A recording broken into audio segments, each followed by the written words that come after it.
Доброе утро, дорогая республика. Якутия-24 приветствует всех наших любимых телезрителей. Напоминает, что вы смотрите «Утро Якутии» на двух телеканалах, на Якутия-24 НВК Саха, ну а также напоминаем, что ежедневно в прямом эфире в 7:00 мы просыпаемся вместе с вами. Мы подготавливаем для вас наши постоянные рубрики. Новостной отдел работает над тем, чтобы передать вам последние новости. Ну и, конечно, большая наша утренняя дружная команда уже в боевом строю, и мы рады начать наш утренний эфир. Ну и начнем мы, как всегда, с рассказа о погоде. В центральных районах температура воздуха на 6 часов утра была на отметке минус 35 градусов. В Заречной группе 27-36 ниже 0. В южных до минус 22. В Вилюйской группе 36-38, в Нижнеленских 28-29. В западных 31-34 градуса мороза.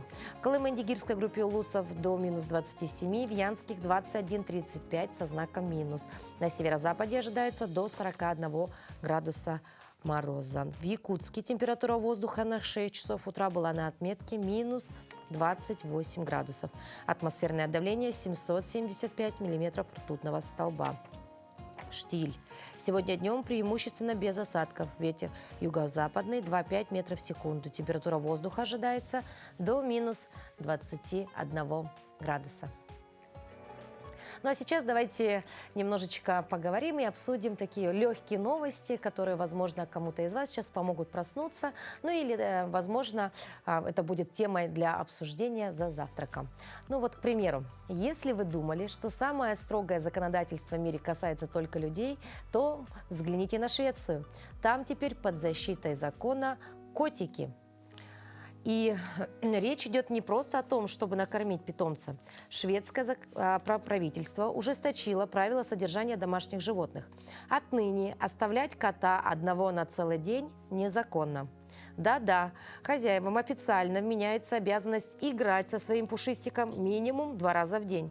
Ну и это еще не все. В квартире должна быть когтеточка, а также обустроены специальные места для отдыха. Если всего этого нет, котик, как объясняют в правительстве, может впасть в самую настоящую депрессию. И шведам лучше не шутить с этими правилами. Нарушителям грозят вполне реальные штрафы. А в особо серьезных случаях даже тюремное заключение. Так что теперь в Швеции не позавидуешь трудоголикам. Завести кота и пропадать на работе сутками у них просто не выйдет. Но у нас сразу же возникает вопрос, вот как часто вы играете со своими питомцами, потому что действительно, ввиду такой очень большой занятости, не всегда успеваешь порадовать братьев наших меньших. Ну, конечно, стараешься, но не всегда получается. Ну, а вот шведам отныне возможно за это получить и штрафы, и даже тюремное заключение. Как-то так.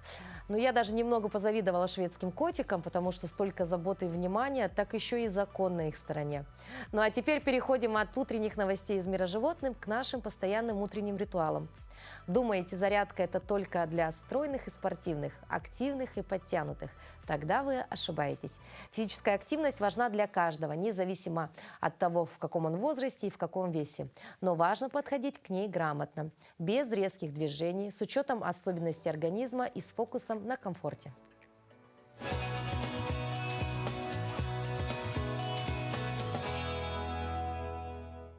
Доброе утро, Якутия! С вами я, тренер Мария. Сегодня покажу вам легкую тренировку для тех, у кого больные суставы и для тех, у кого большой вес.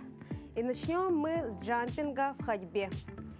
Ноги вместе, ручки опустили вниз. Коленки согнули на вдохе, на выдохе левую ногу в сторону отвели, вдох, выдох. И так по 10 раз на каждую ногу. Вдох, выдох. Дышим. Вдох через нос, выдох через рот.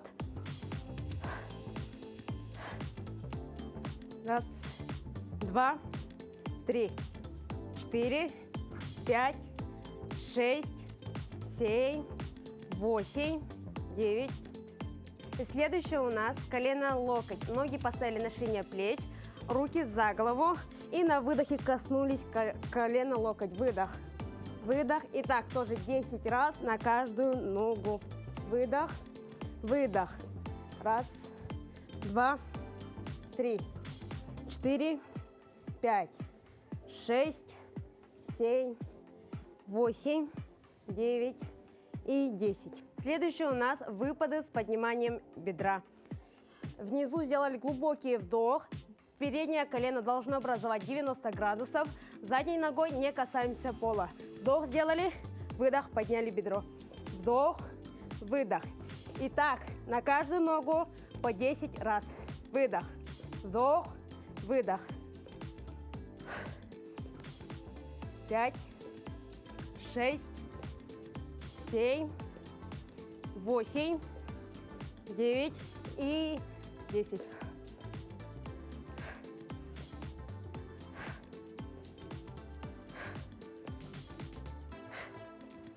И сейчас покажу я вам легкий вариант бега с высоким подниманием бедра.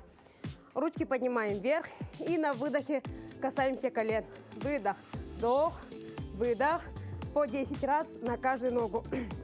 Раз, два, 3, 4, 5, 6, 7, 8, 9, 10. Про дыхание не забываем. Вдох через нос, выдох через рот.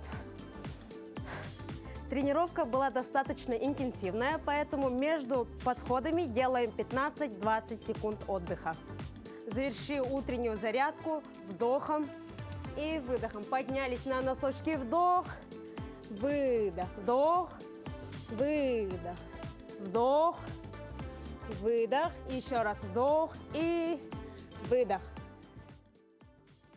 Утренняя зарядка – это не просто ритуал, а мощный инструмент профилактики многих заболеваний. Но я думаю, что многие из нас когда-нибудь чувствовали, что организм вот просто не справляется. Температура держится, слабость не проходит, а привычные средства не помогают. В таких случаях врач может назначить антибиотики. И это не повод для паники, а разумный шаг. Но назначать их самостоятельно себе не стоит. А вот почему, расскажет наш доктор.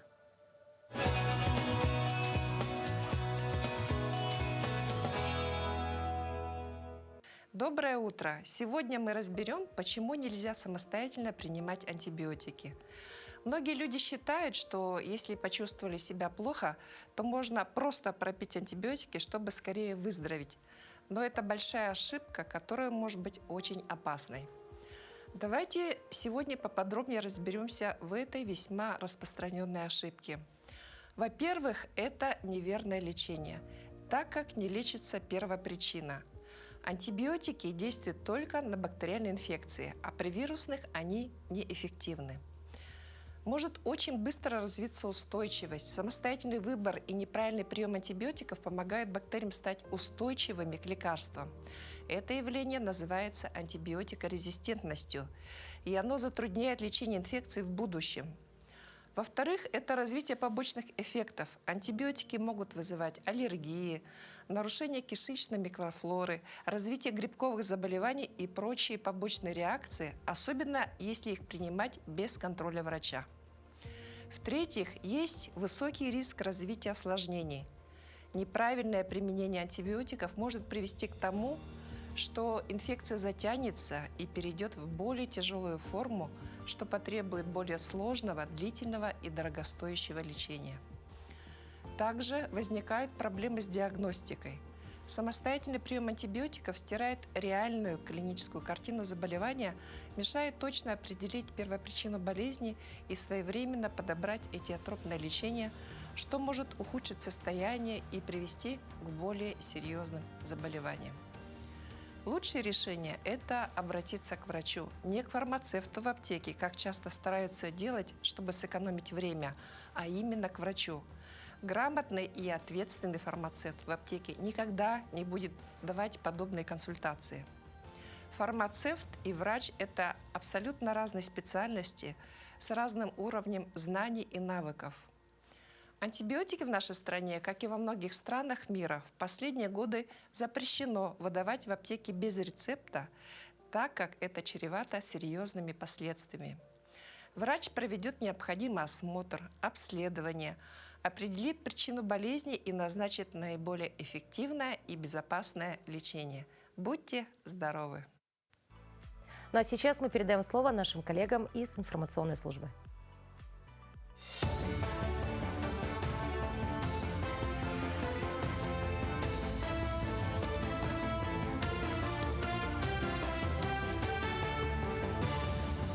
Доброе утро, коллеги. Далее блок новостей. МЧС предупредила о масштабной проверке системы оповещения 4 марта. Плановая проверка пройдет в стране 4 марта. Об этом МЧС рассказали на своем сайте. В этот день по всей стране включат сирены и громкоговорители. В ведомстве напомнили, системы оповещения нужны для быстрого предупреждения людей в чрезвычайных ситуациях. Проверки проводятся регулярно, чтобы убедиться, что система работает, а службы готовы к действиям. В последний раз систему проверяли в октябре 2025 года. Во время проверки включат сирены, громкоговорители и изменят эфир на телевидении и радио. Информацию также можно будет найти и в приложении МЧС России. В ведомстве просят не паниковать, услышав сирену, нужно включить телевизор или радио и прослушать информационное сообщение. В России вводят новый ГОСТ на белый хлеб. Теперь допускается подовый хлеб овальной формы. Также допускается и выпекать белый хлеб массой менее 500 грамм, хотя раньше она должна была быть от полукилограмма. Срок максимальной выдержки хлеба на предприятии после выемки из печи, как и раньше, устанавливается не более 10 часов.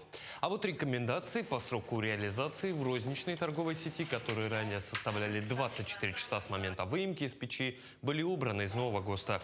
Также прописанный перечень сырья, который можно использовать для приготовления белого хлеба. В Якутии стартовала акция «Молодежь против терроризма». Она была организована сотрудниками Северо-Восточного ЛУ МВД России на транспорте в целях профилактики терроризма среди молодых людей. Акция началась 2 марта, продолжится до 6 числа. В рамках мероприятия организуются встречи с экспертами, на которых молодежь узнает о методах вербовки в незаконную деятельность и возможных мерах ответственности за участие. Лекции уже прошли в Якутске среди учащихся 35-й школы и речного училища, а также в образовательных учреждениях Алекминска и Нижнего Бестяха. Уже сегодня встречи продолжатся в Жатайском техникуме и летном училище. В рамках акции были подготовлены и памятки по распознаванию угроз и правилам поведения при обнаружении подозрительных предметов и объектов. Наша задача – провести профилактические мероприятия и не допустить вовлечения в число вербовщиков наших детей. Ни в коем случае не поддавайтесь на различные преступные акции. Не дайте себя привлечь в преступную деятельность. Никогда нельзя полностью доверять. Задавайте всегда вопросы. Спрашивайте, зачем, почему. Вербовщики и преступники, они всегда боятся вопросов. В Якутске состоится премьера цирковой постановки по мотивам волшебника страны Оз. Жители и гости смогут увидеть знакомую историю о девочке Дороти и ее друзьях Страшиле, Дровосеке и Льве, которые отправляются к волшебнику, чтобы исполнить свои мечты. Но теперь это будет не просто детская сказка, а настоящее цирковое шоу с элементами драмы. Сейчас артисты продолжают репетиции, впереди еще несколько прогонов и технических настроек. Ну а премьера постановки пройдет уже 7 и 8 марта. Мне попалась роль Дороти, это, можно сказать, главная роль, очень ответственно. Вообще этот персонаж хочет попасть домой, и это про путь к дому. Внимательно слушаю указания режиссера и стараюсь выполнить по полной мере. Моя роль – это лев, трусливый лев. Это он пытается найти свою храбрость. Далась она, сложновато. Было сложновато, но изобразить животного, поэтому, в целом нормально. И мы продолжаем наш утренний эфир. 4 марта 1887 года было принято важное историческое решение – создать в городе Якутске музей.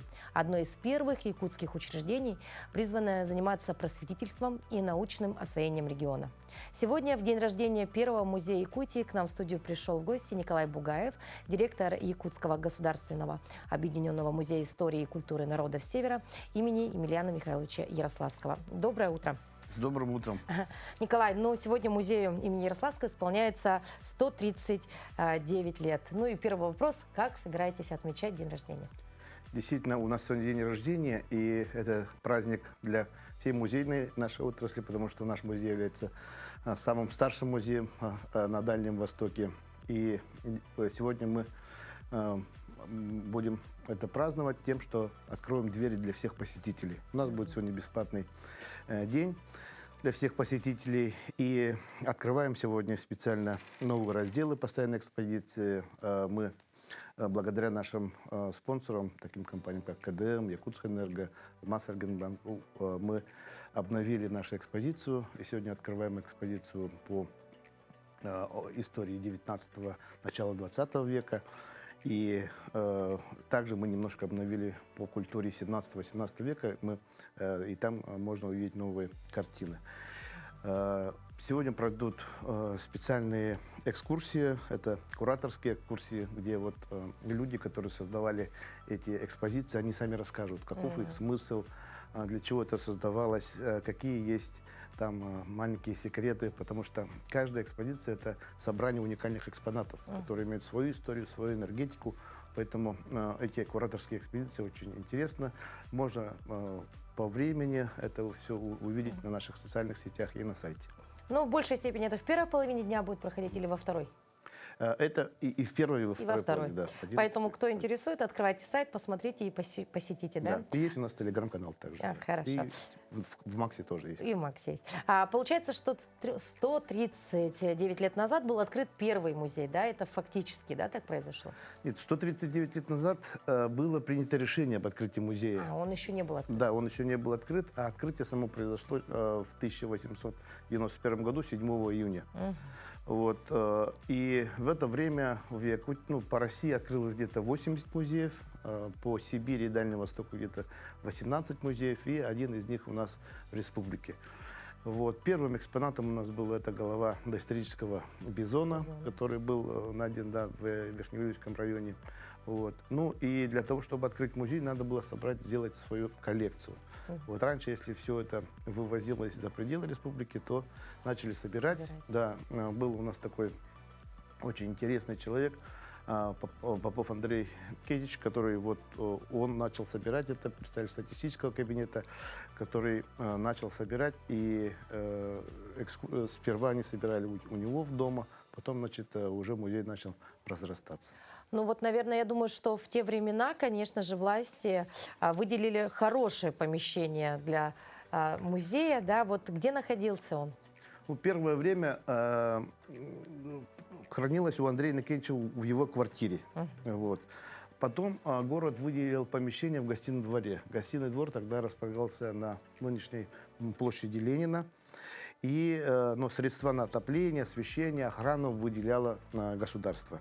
Затем по инициативе общественности и по финансированию меценатов было построено здание, которое сейчас называется историческое здание нашей библиотеки. Вот. На первом этаже был музей, на втором этаже была библиотека. Вот. Потом, вопрос... В 25 году началась якутская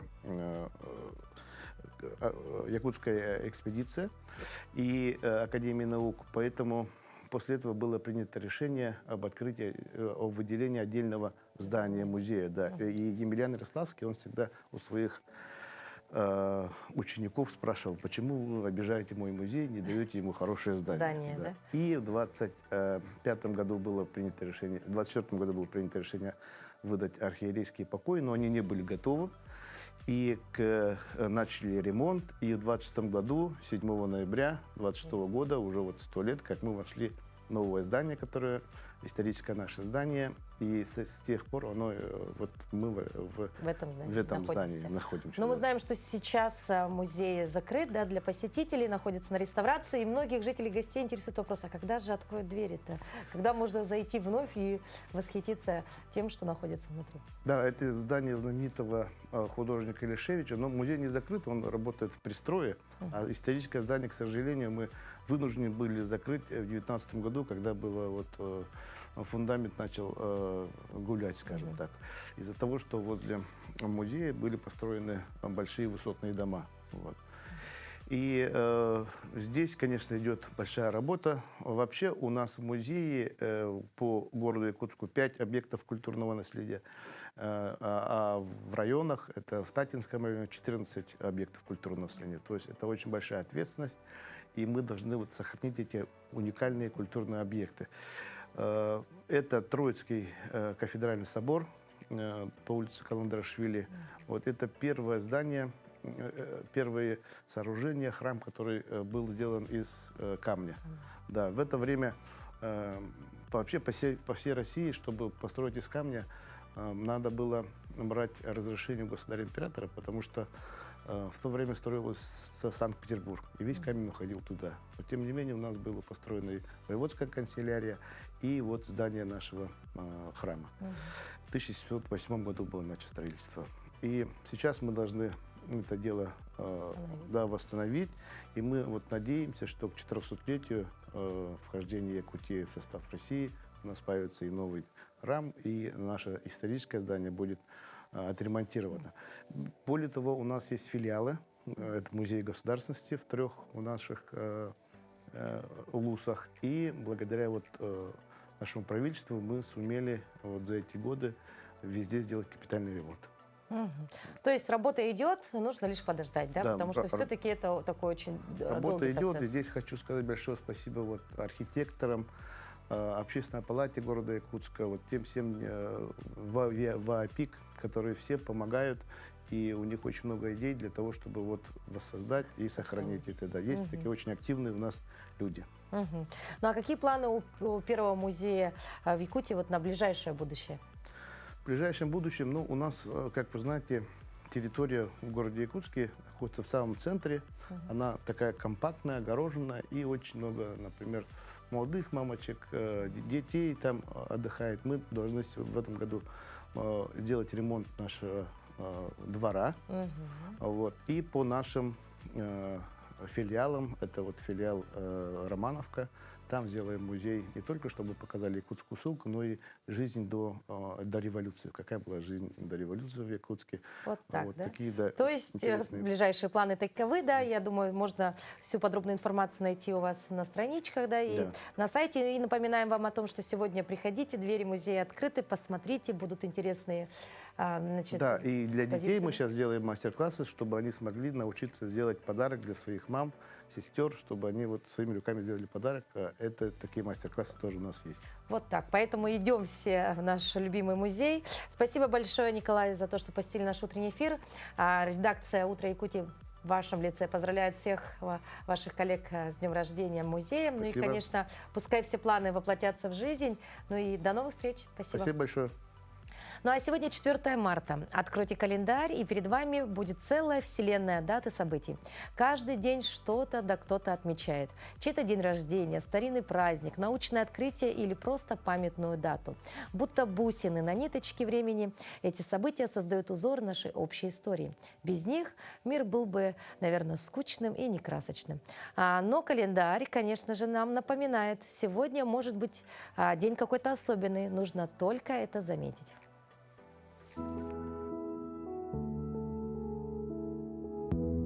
На календаре 4 марта. Сегодня Всемирный день борьбы с ожирением, Всемирный день инженерии, по народному календарю День Катыша, День памяти Льва Катанского, христианского епископа и святителя, в языке русского народа очень быстро превратился в День Катыша. Объяснение такому названию простое. В этот день в последний раз катались с горок. Этот день в истории.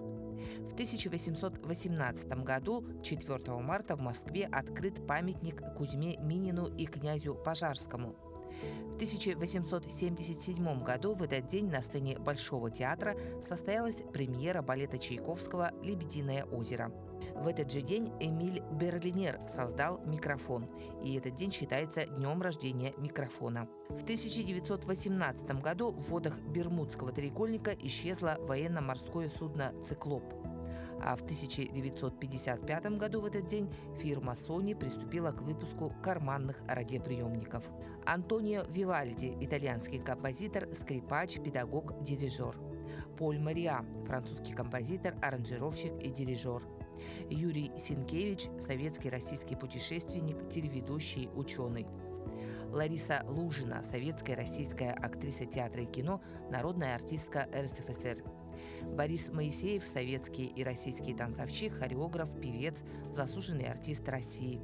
В этот день также увидел свет Вячеслав Малафеев, российский футболист, вратарь, заслуженный мастер спорта России.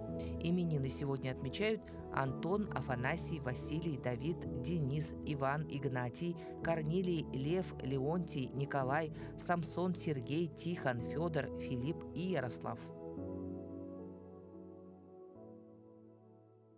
А тем временем на дворе почти весна, и в воздухе пахнет землей и рассадой, а также надеждами на богатый урожай. Март – это тот самый месяц, когда садоводы потирают руки, достают семена, горшочки и грунт. Еще не сезон для грядок, зато самое время устроить мини-огород на подоконнике. Помидоры черри, острый перчик, ароматный лук. Пусть весна начнется с зелени у вас дома. Доброе утро, дорогие телезрители! Сейчас вы можете посеять овощи на подоконнике. Да, вы не ослышались.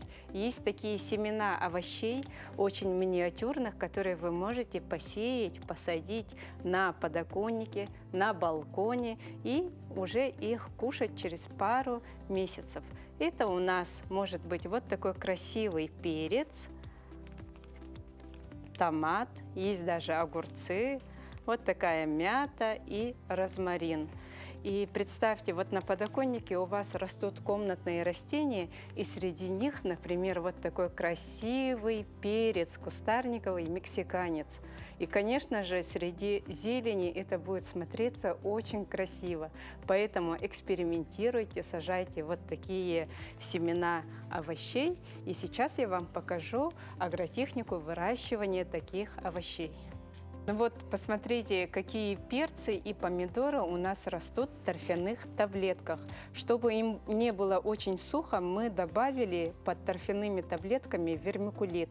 И таким образом эти таблетки очень влажные и сохраняют вот все свои микроэлементы и не высыхают.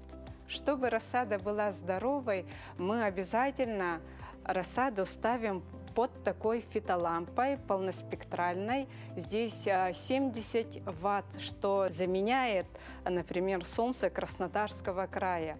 И поэтому у нас не сильно вытягиваются овощи, корневая очень хорошо растет, и поэтому у нас овощи только радуются.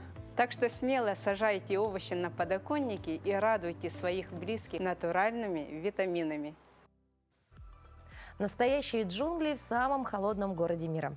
Представьте себя в окружении зеленых тропических растений. И если вы не знаете и никогда не видели оранжерею с подобной цветущей красотой зимой, но все-таки март в Якутии – это еще зимний месяц, то мы спешим вас удивить. Давайте вместе с нашей съемочной группой заглянем в ботанический сад Института биологических проблем крелитозоны Сибирского отделения Российской академии наук. Растение хищник – это растение, которое питается насекомыми. Если это растение может питаться насекомыми, то другие, а их здесь в оранжерее более 2000, нуждаются в ежедневном уходе и поливе. Инженер-исследователь ботанического сада показывает нам разные виды тропических и субтропических растений, которые в Якутии растут только в тепличных условиях. 12 часов в день нужно их подсвечивать. Солнце им нужно, а мы создаем вот искусственное солнце при помощи ламп. Южным растениям нелегко пережить суровую якутскую зиму. Им не хватает света, а летом при сильной жаре, наоборот, их надо притенять. Поэтому правильный и хороший уход – главные условия для роста и цветения. Самое большое и старое растение, которое здесь растет, это агава американская, гордость ботанического сада. Нашей агаве 57 лет. Родом он из Южной Америки, конкретно из Мексики. У себя на родине из него делают веревки, бечевки, ковры. Из ствола использовать его как лодку, каноэ. А еще из него получают текилу. Но наши ученые ни текилу, ни каноэ не пробовали делать из своего любимца. Однако из более распространенных растений плоды уже получали. По их мнению, комнатные бананы, яблоньки, лимоны, гранаты вполне можно выращивать и в домашних условиях. Для этого важна правильная почва. Добавляем торф, перегной, листовую землю, песок, обычную дерновую землю. И можно еще добавлять такие вот камушки. Тогда у нас получится такая вот минеральная почва. Помимо тропических растений, здесь произрастают и местные редкие виды растений. И задача ученых – сохранение природного растительного мира Якутии, в том числе эндемичных видов и возвращение их в природу. Туяра Филиппова, Семен Егоров, Якутск. Мы очень рады тому, что нас смотрят в разных уголках нашей республики. И мы гордимся тем, что в некоторых из УЛУСов есть наши филиалы, где наши коллеги ежедневно готовят какой-то материал, а позже отправляют нам, и у нас есть возможность узнать, что же происходит, там, допустим, в том или ином городе, либо маленьком населенном пункте. Ну и тем самым мы немножечко становимся ближе. И вот сейчас мы с вами отправимся в Уснерский дом культуры, где прошла выставка изделий мастериц района. Чего только не умеют аймяконские женщины. Шьют и вяжут, плетут и вышивают, чеканят и лепят. О некоторых мастерицах и их работах в нашем следующем сюжете. В суете будней женщине порой хочется найти свой тихий островок. Для учительницы Антонины Леонидовны вот уже больше 2 десятилетий этим островком является рукоделие. Глядя на ее изделия, трудно назвать ее увлечение хобби. Это ее маленькая жизнь, полное вдохновение. Лет 20 уже. Лет 20 именно так вот более-менее профессионально. То есть специально привожу различные швензы, кольца, там все, бусины привожу специально. Это вот где-то в течение 20 лет уже. И стараюсь в основном делать что-то такое ходовое. То есть это могут быть серьги, это могут быть бусы, браслеты. Это не доход. Это просто вот как бы для себя в основном. Для себя, да. Я вот, если на меня посмотрите, я себя украшаю под цвет одежды, стараюсь, вот, чтобы было много интересных вещей. Любая женщина любит экспериментировать. Всегда хочется попробовать что-то новое. Испечь пирог по новому рецепту, посадить новый сорт огурцов или, как учительнице и многодетной маме из села Тирють Варваре Дьяконовой, увлечься работой со скульптурным гипсом. Я занимаюсь после Нового года. Решилась уже наконец-то делать такие прекрасные работы из скульптурного гипса. Вот. И делаю вот такие разные свечи. И шоколадки делаю. Пока вот 3 момента сделаем со своими детьми. Дети пока делают только свечки. Это панно привлекало внимание посетителей. Коллективную работу шили все мастерицы УЛУСа под руководством Нергустаны Дьячковой. Размер полотна 3,40 на 2 метра. Хотели показать Аймякон, что из себя представляет, какая там природа, какие люди там работают, у них какая история. Вот в первую очередь хотели вот это все показать панно, и, по-моему, получилось, наверное. Женщины планируют создать еще одно полотно 100-летнему юбилею индигирской экспедиции Обручева. Подобная работа планируется, и тоже будем по этой экспедиции, которая Аймяконского УЛУСа. Он с города Якутска, где в Аймяконе приехал, на конной, на оленя. Вот всю эту историю мы уже изучаем и делаем эскиз, и будем еще работать дальше. По Обручеву будем работать 1 метра 20 на 80. Ага. Выставки изделий всегда в центре внимания жителей, как и люди, создающие красоту своими руками. Светлана Поцелуева, Андрей Неустроев, Уснера. Изучение языка не станет скучным заучиванием слов, если туда добавить тоже творческое мышление. Представьте, вместо списков можно добавить яркие картинки, допустим, ягод, фруктов. Вместо зубрежки можно добавить увлекательную игру ассоциаций.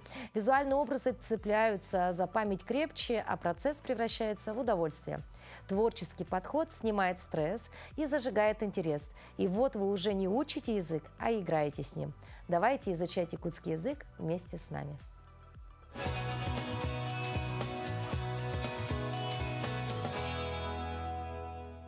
Ütö күнінен. Ütö күнінен. Летом в Якутии растет много ягод. Они очень вкусные и полезные.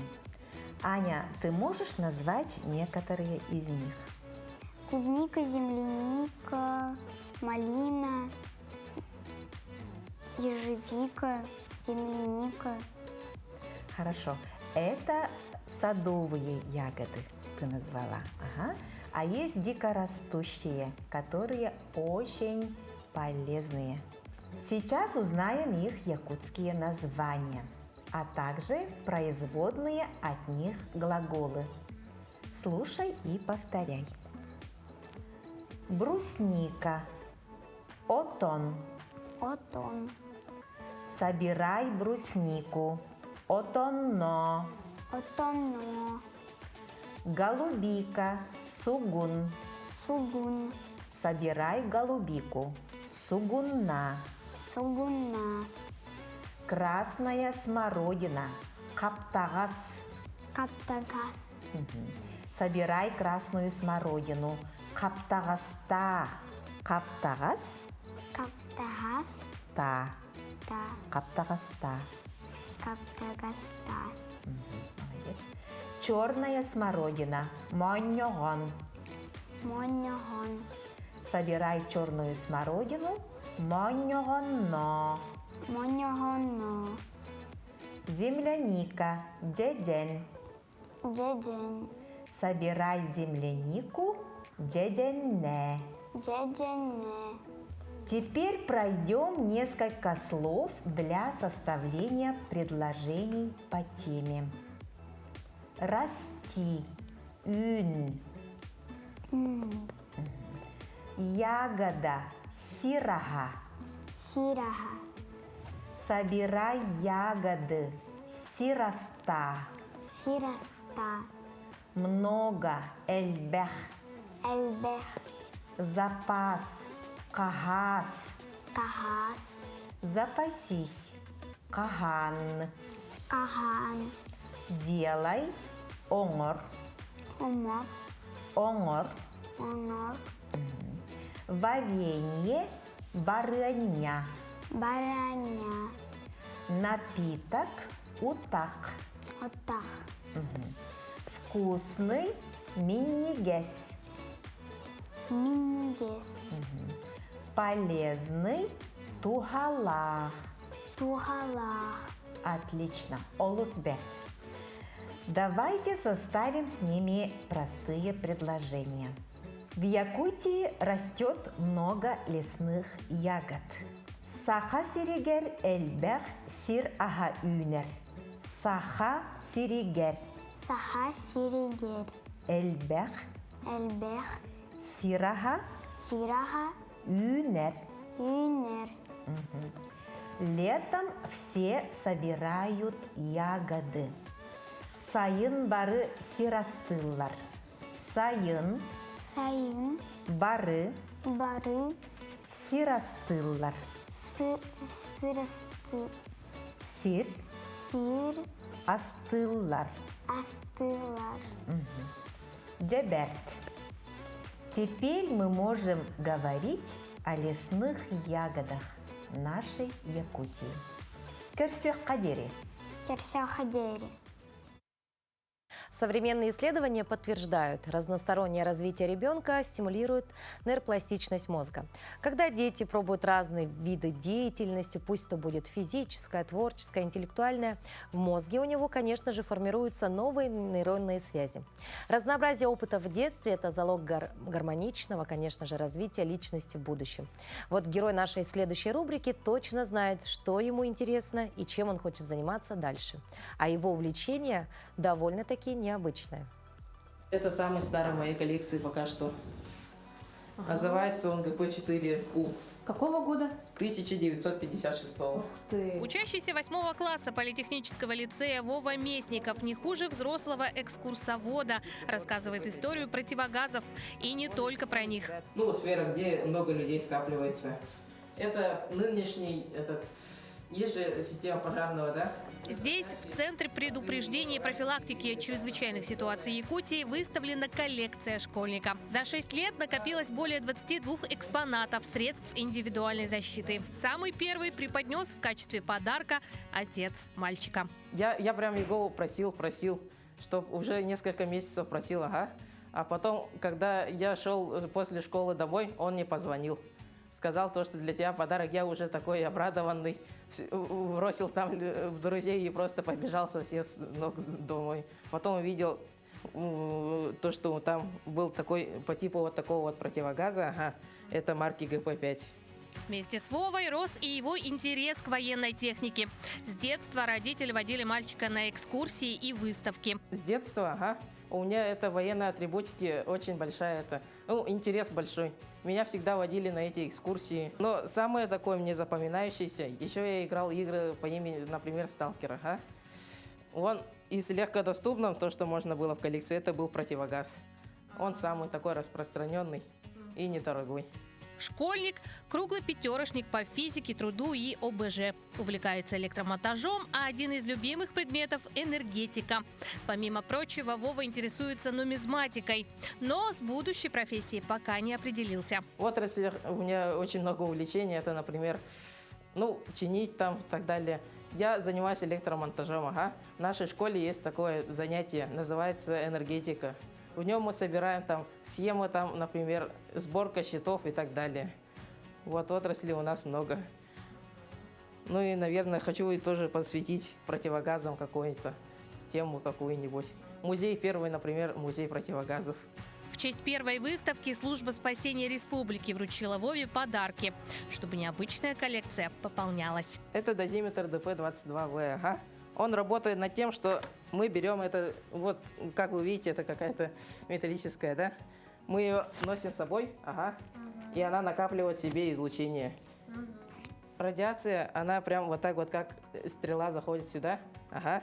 Потом, спустя некоторое время, через сутки, мы берем, открываем вот тут колбу, ага, вставляем и вот так вот смотрим. И тут должна показываться стрелка. Там указывает, на сколько излучения, сколько было уже принято. История Вовы – это пример того, как детское увлечение может превратиться в нечто большее. Его коллекция противогазов не только отражает интерес к истории и технологиям, но и показывает, как хобби может стать способом самовыражения и познания мира. Возможно, именно такие необычные увлечения вдохновляют окружающих находить свои уникальные интересы. Катерина Винокурова, Владимир Павлов, Якутск. На примере этого мальчика можно с уверенностью сказать, что порой дети знают больше, чем взрослые. Не потому, что они умнее, а потому, что они смотрят на мир немного по-другому, без шаблонов, с любопытством и жаждой открытий. И это прекрасный повод поучиться друг у друга. Так, например, немногие взрослые знают название той или иной улицы города Якутска. А вот наши юные коллеги знают об этом чуть больше. Сегодня мы предлагаем прогуляться по улице Островского.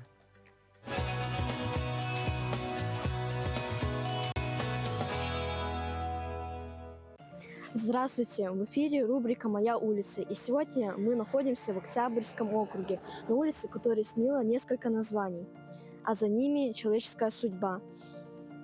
В досоветское время это был Никольский переулок. Начинался он от улицы Казарменной, ныне Орджоникидзе, и уходил к Никольской церкви, теряясь в лощине Талого озера. А затем переулок стал Сабунаевским. Михаил Сабунаев, потомственный дворянин из Смоленской губернии. За революционную деятельность в конце XIX века он был сослан в Якутию. В нашем крае Сабунаев проявил себя как выдающийся организатор здравоохранения. Возглавляя фельдшерскую школу, он заложил основы медицинского образования в регионе. Его безвозмездная помощь пациентам и активная гражданская позиция в период революционных преобразований оказали значительное влияние на развитие Якутии.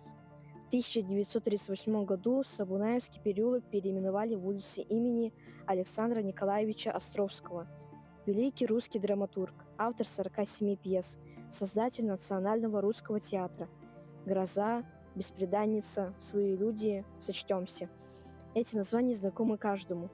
Именно Островский основал общество русских драматических писателей и заложил основу современной театральной школы. А в наши дни, 14 октября 2023 года, улицу Островского открыли после капитального ремонта по нацпроекту «Безопасные и качественные дороги». Протяженность участка 265 метров. Здесь обустроили ливневку, парковки, тротуары. Сегодня это современная городская магистраль. Рядом жилые дома. Утром здесь школьники, днем взрослые. Вечером зажигаются окна. Никольский переулок у Талого озера. Сабунаевский, хранящий память об основателе медицинского образования. Улица Островского, названная в честь основателя русского театра. 3 имени, одна история. Про то, как история одной семьи может стать историей целого города. И про то, что самое главное остается с нами, даже когда меняются названия. Над рубрикой работала киностудия ЕГЛ.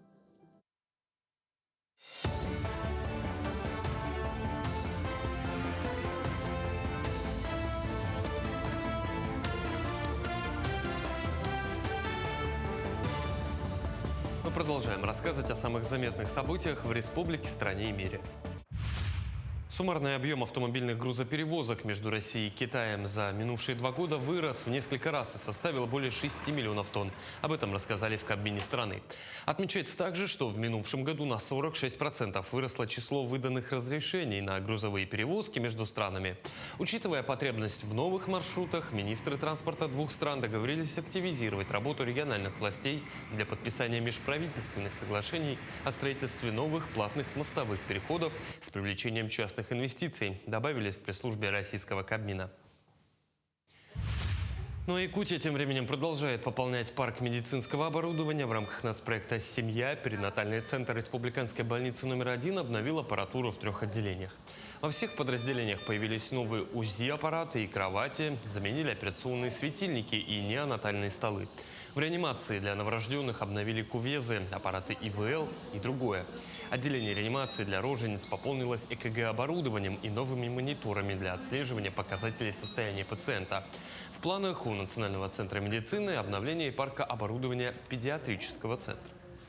В отличие от предыдущего нашего оснащения, да, это, конечно же, это все новая аппаратура, которая отвечает всем современным требованиям. И так как мы являемся якорным центром в нашей республике, конечно же, мы были очень требовательны к запросам.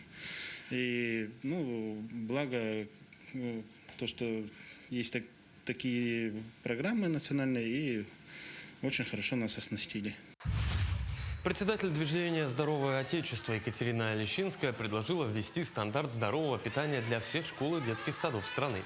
Отмечу, что параметры предлагаемого стандарта предполагают увеличение доли овощей, фруктов и цельнозерновых продуктов в меню, поэтапное снижение содержания добавленного сахара и поваренной соли, ограничение использования ультрапереработанных пищевых продуктов, а также приоритет продуктов с высокой пищевой и биологической ценностью.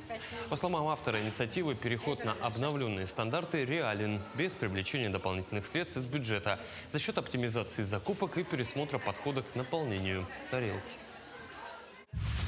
К слову, в Якутии активно ведутся работы по борьбе с травлей в образовательных учреждениях. Так, например, в школах столицы открылись почты доверия. Ученики, родители и педагоги в таком ящике могут оставить обращение к администрации, психологам или социальному педагогу. По желанию можно подписать свое сообщение или оставить его анонимным. Кроме того, работают и специальные службы примирения, где учителя и обучающиеся ведут совместную работу в разрешении конфликта в школьной среде. Также с 1 марта начался месячник по профилактике правонарушений и безнадзорной деятельности среди несовершеннолетних и молодежи. В рамках мероприятий пройдет ряд дополнительных событий. Будут проводиться все профилактические мероприятия. Это рейды, тестирование, диагностика по выявлению аутоагрессивного поведения и мероприятия по профилактике безнадзорности и правонарушений несовершеннолетних. Это все делается для того, чтобы между участниками образовательных отношений не было никаких проблем, споров, и все решалось на мирном уровне. У муниципального автономного учреждения «Комтехсервис» много работы. Идет подготовка площадки для проведения ежегодного республиканского фестиваля «Путешествие на полюс холода». В этом году он посвящен столетию индигирской экспедиции под руководством известного геолога, путешественника, открывшего золотоносность бассейна реки Индигирки Сергея Обручева. Впервые центром фестиваля станет районный центр Уснера. В программу включены соревнования по горным видам спорта, а основные мероприятия пройдут на самой реке Индигирка. На данный момент подготавливается местность для проведения данного мероприятия.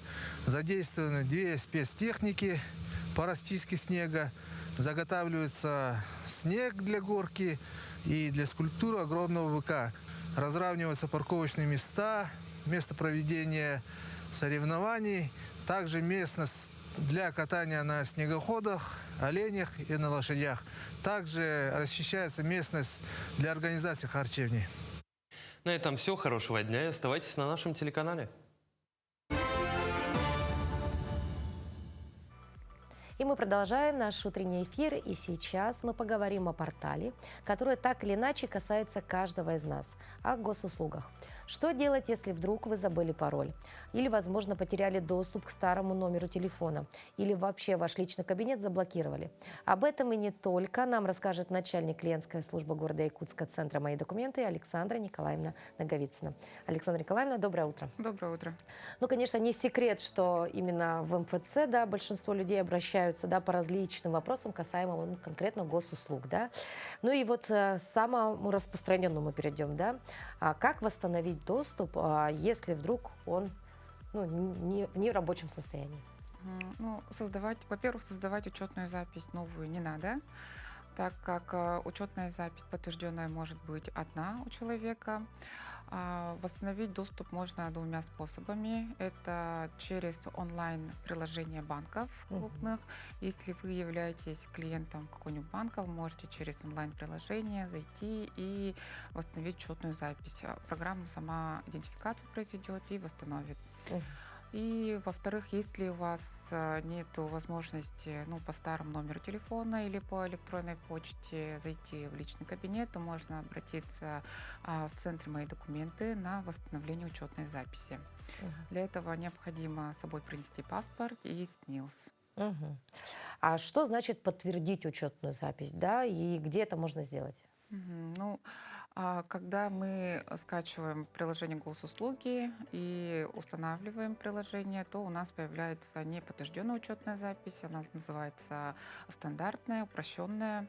И с упрощенной учетной записью доступны не все государственные услуги.